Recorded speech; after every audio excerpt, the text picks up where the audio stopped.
What's up, everybody? Ian Robinson here for Dude That's Awesome. As you know, we've been teaming up with the Cincinnati Comic Expo to bring you the greatest comic book convention in the Midwest, at least in my opinion.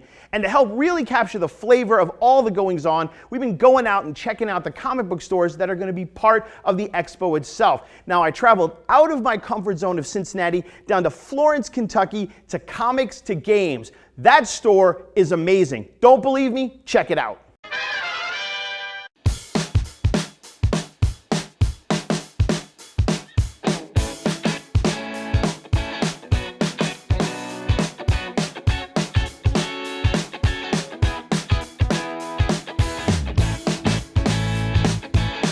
I'm here with Mike and Tess from Comics to Games.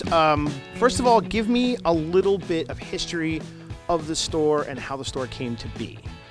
Well, we originally had a store in Tennessee, and we ran it for about 5 years, and then we moved up here to be closer to family and thought, well, we'll just do something else. And within 10 months, we found ourselves purchasing and acquiring Comics to Games from the previous owners, and here we are 5 years later. Now, as far as the store goes, it's not just comics. There's board games, there's video games. How has the expansion happened? Was it organic? Did you do that from the beginning, or how did all that come about? We wanted to create a place where people felt comfortable, where families felt comfortable. So we started initially with expanding the comics, the toys, and then when we grew to the larger size location, we started to add the tables for gaming as well as video games and now pinball machines. Cool. Now, Tess, as a woman in a largely male-dominated field, what keeps you going? I've always liked customer service. So no matter who comes through that door, it's a matter of just having a community relationship with whoever's coming through. I enjoy seeing what people are passionate about and sharing my passions with them. What is the weirdest story that's come out of this place in the 5 years you've been here?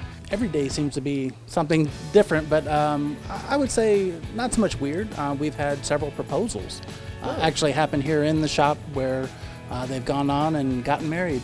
Now, since the arrival of the movie sensations, be it Marvel Universe, DC, have you guys seen an uptick in the purchasing of comics, or just a different clientele? We've seen more interest, definitely.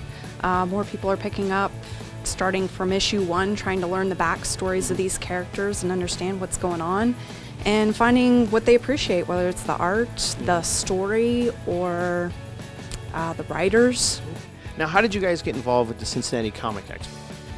Well, Andrew approached us and asked if we'd be interested in joining up just as vendors, and as year one. We wanted to support it from the get-go. We saw him starting at the Centos Center, and he seemed to be such a big fan, and that's important to us because when you're doing it for money, it's one thing, but when you do it because you love it, and when you do it for the community, and you could see every time he wanted to do it, and then the guys now with him, he wanted to make it better, and every time it's gotten better, and we just can't wait for this year.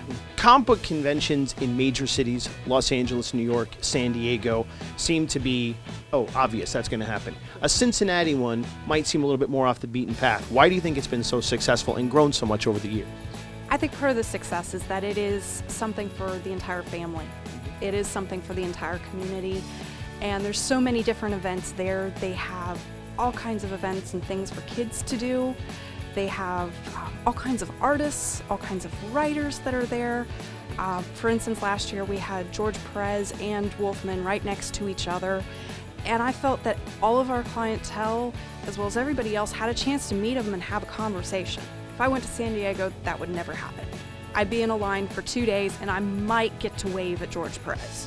What did I tell you? Comics to Games, the most awesome store ever, maybe. If I lived anywhere near Florence, I would head there almost every single day just to play video games. Thanks so much, Mike and Tess. You guys were awesome. Not only is the Cincinnati Comic Expo going to have all kinds of comic books, it's also going to have all kinds of cool celebrity guests. One of them, Sean Astin, the man from Goonies, the man from Lord of the Rings, the man who was king of the 80s. It's going to be awesome. He's going to be there chilling, signing stuff, talking with the fans, maybe even doing the Goonies pledge. You never know what's going to happen at the Cincinnati Comic Expo. On the flip side, Darwyn, Cooke, one of my absolute favorite artists of all time. JLA New Frontier, the Parker novels, his work with The Spirit, his own stuff. I mean, the guy is just non-stop excellence. Darwyn Cooke will be in the house. Hopefully he's doing sketches, because I will pay out the face for a Darwyn Cooke sketch. But at least you know he's going to be signing stuff. So much awesome stuff going on. Cincinnati Comic Expo, September 18th through the 20th. You don't want to miss it. Cincinnati Comic Expo. Dude, that's awesome. We're going to be there. So should you. Thanks for checking us out.